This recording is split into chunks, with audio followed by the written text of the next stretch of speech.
দৈনন্দিন কাজে আমরা সর্ব অবস্থায় অজু করব। এখন অজুর ফজিলত কি?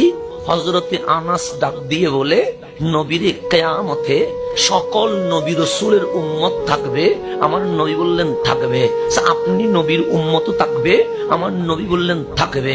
তো সকলের উম্মত তো মানুষ, তো সব মানুষ যখন এক হয়ে যাবে, এতগুলো মানুষের মধ্যে আপনি নবী, আপনার উম্মতকে আলাদা করবেন কেমনে? আলাদা করবেন কেমনে? আলাদা করবেন কেমনে? আমার নবী বলে, আনাস টেনশন নিও না, আমার উম্মত তিনটা গুণে গুণান্বিত, যেই তিন গুণ অন্য কাউরে দেওয়া হয় না। এই তিন গুণের মাধ্যমে আমি নবী কাল হাসরের ময়দানে উম্মতকে আলাদা করে ফেলবো। এক নাম্বার গুণ, আমার উম্মতের 5টা অঙ্গ দুধের চেয়ে সাদা হবে। এক নাম্বার চেহারা, 2 নাম্বার এই 2 হাতের কোনই পর্যন্ত, পায়ের টাকনু পর্যন্ত এমন চকমক করবে, লাইট যেরকম অন্ধকারকে আলোকিত করে ফেলেছে, কাল আপনার চেহারা, আপনার হাত, আপনার পায়ের নূর দিয়ে অন্ধকার হাসর আলোকিত হয়ে যাবে। এখন আনাস বলে, কেন আপনার উম্মতের চেহারা, হাত, পা এগুলো নুরানি হবে কেন? আল্লাহর নবী লিআসারিল ওয়াদু, দুনিয়াতে যে ওযু করেছিল কালা সাদা হয় নাই, সাদা আরো বেশি ফ্রেশ হয় নাই, কিন্তু এই 5 বার ওযু করার কারণে তার পাওয়ার এত বেড়ে গেছে, কাল হাসরের ময়দানে যেই সব অঙ্গ ওযুর পানিতে ভিজেছে সবগুলোই দপ্তবে সাদা হয়ে যাবে। তাহলে ওযু করলে দুনিয়াতেও লাভ, আখিরাতেও। আল্লাহর রাসূল মেরাজে চলে গেলেন। আমি যখন জান্নাতে গেছি, দেখলাম সিদ্দিক আকবরের জন্য আল্লাহ আলাদা বালাখানা বানাইছে, ফারুক আজমের জন্য আল্লাহ আলাদা বানাইছে, ওসমান ও যুন্নুরাইনের জন্য আলাদা বানাইছে, আলীর জন্য আলাদা বানাইছে, আনসার ও মুহাজিরের জন্য আল্লাহ আলাদা আলাদা বালাখানা বানাইছে। এবং দেখলাম আওলাদ রাসূলদের জন্য আলাদা জান্নাত সাজিয়েছে। আমার উম্মত একটারও জাহান্নামে দেখি নাই, আমি নবী সবগুলার জান্নাতে দেখে এসেছি। আল্লাহর নবী বলেন, বড় আশ্চর্য হলাম। আমরা বললাম, নবীরে কেন? আমি 8টি জান্নাতের অলিতে গলিতে, বাগানে, নদীতে, পর্বতে, দরজায় দরজায় যখন ঘুরছি, আনা আসমাও কারআনিয়ালিহি, দেখলাম 8টি জান্নাতে আমার একটা উম্মত সমস্ত জান্নাতে বিচরণ করছে। কয়টা উম্মত দেখছি? একটা। কয়টা? আল্লাহর রাসূল এই ঘটনা বলার সময় হাসতেছেন। কি করতেছেন?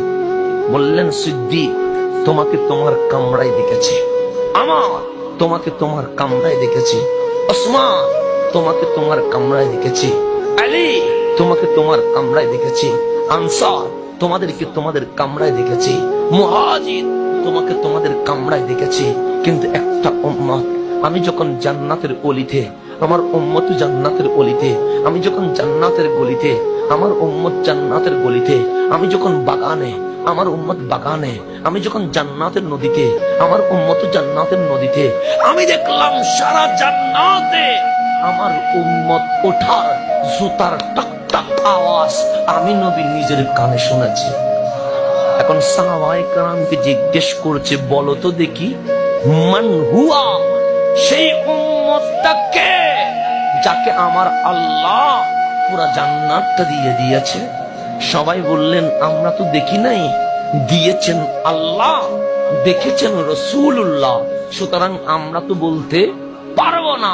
আল্লাহর নবী হাসি দিয়ে বলে, আনতা বেলাল, তুমি বেলালকে আমার আল্লাহ 8টি জান্নাত লিখে দিয়ে দিয়েছে।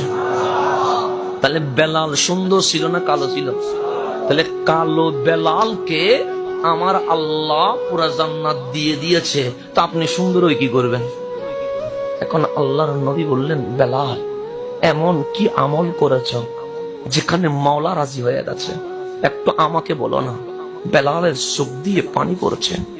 নবীরে, আমার তো কোনো অধিকার ছিল না, কালো বলেই মক্কার মানুষ আমারে মারত, ইবনে উমাইয়া লোহা দিয়ে আমার গুতাইতো, আমি বসলেও মারে, দাঁড়াইলেও মারে, হাঁটলেও মারে, কাজ করলেও মারে। আমার তো কেউ খাইতে দেয় নাই, আমি তো মানুষ ছিলাম না। বেলাল তো মক্কায় এক গোলাম ছিল, যেদিন নবীর কদমে গিয়েছে সেই দিন তো বেলাল দামি হয়ে গেছে। নবীর আমার ঠিকানা তো আপনি দিয়েছেন। কখনো মুয়াজ্জিন রাসূল বানায়া দামি করেছেন, কখনো কাবার উপর তুলে দিয়ে দামি করেছেন, কখনো মসজিদে নববীর মিম্বারে তুলে দিয়ে দামি করেছেন। আমার তো কোনো ঠিকানাই ছিল না, আমি তো দামি হয়েছি নবীর কারণে। আমার নবী বললেন, কথা তো ঠিক, কিন্তু আমল তো কিছু করছো, কোন আমল করলা এটা আমারে বলো না। নবীর যেদিন নামাজ ফরজ হয়েছে সেদিন আপনি আমারে ডাকলেন, বেলাল এদিকে এসো।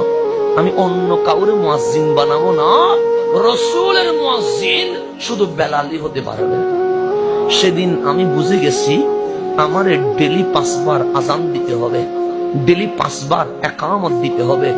নবীরে সেদিন মনে মনে নিয়ত করেছি, আপনার বেলাল সর্ব অবস্থায় ওযু করে থাকে। আমি ঘুমাইতে গেলে ওযু করে ঘুমাই। আমরা চোখ খুলে একটু ফেসবুক না দেখলে ঘুম যেন হয় নাই।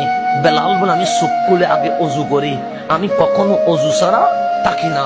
নবীরে সেই দিন থেকে আজ পর্যন্ত আপনার বেলাল কখনো ওযু ছাড়া ছিল না, সর্ব অবস্থায় ওযু করেছে।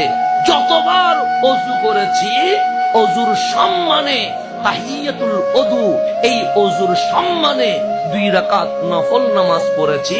এটা আজকে পর্যন্ত কখনো বাদ যায় নাই। আল্লাহর নবী ডাক দিয়ে বলে, বেলাল প্রত্যেকদিন ওযু নিয়ে থাকা আর ওযু করে 2 রাকাত নফল নামাজ পড়া, এটা এত বড় ইবাদত হয়েছে, আল্লাহ রাজি হইয়া তোমারে পুরা জান্নাতটাই দিয়ে দিয়েছেন। তাহলে আমাদের দৈনন্দিন আমলে সর্বপ্রথম চেঞ্জ আনতে হবে। আমরা সর্ব অবস্থায় ওযু নিয়ে থাকবো। কি নিয়ে থাকবো? কেন? কারণ আপনি যখন ওযু নিয়ে থাকবেন, সামনে যদি সিনেমা আসে ওযু বলবে, ওযু দিয়ে সিনেমা দেখে না, কোরআন পড়তে হয়। আপনি যখন চায়ের দোকানে, মুয়াজ্জিন যখন আযান দিয়েছে ওযু বলবে, চায়ের দোকানে নয়, ওযু করে মসজিদে আসতে হয়। যখন ওযু করে রাস্তায় হাঁটবেন তখন মুখ দিয়ে আর গালি বের হবে না, ওযু বলবে। ওযু করে গালি দেয় না, সালাম দিতে হয়। যখন ওযু অবস্থায় ঘরে থাকবেন তখন ওযু বলবে। ওযু করে মা বাবার সাথে বেয়াদবি করে না, মা বাবাকে সম্মান দিতে হয়। যখন ওযু করবেন তখন চোখ কোন নারীর দিকে যাবে না, চোখ কামলিওয়ালার দিকে চলে যাবে। তাহলে এক ওযুতে সমাধান আছে না নাই? তাহলে আমরা দৈনন্দিন কাজের মধ্যে সর্বপ্রথম কাজ ওযু ছাড়া থাকবো না, সর্ব অবস্থায় ওযু নিয়ে থাকবো। বেলাল যদি সর্ব অবস্থায় ওযু নিয়ে থাকার কারণে 8টা জান্নাত পায়, আপনিও তো বেলালের ওই আমল নিজের জীবনে জারি করার জন্য আপনিও তো বেলালের সঙ্গী হয়ে যাবেন।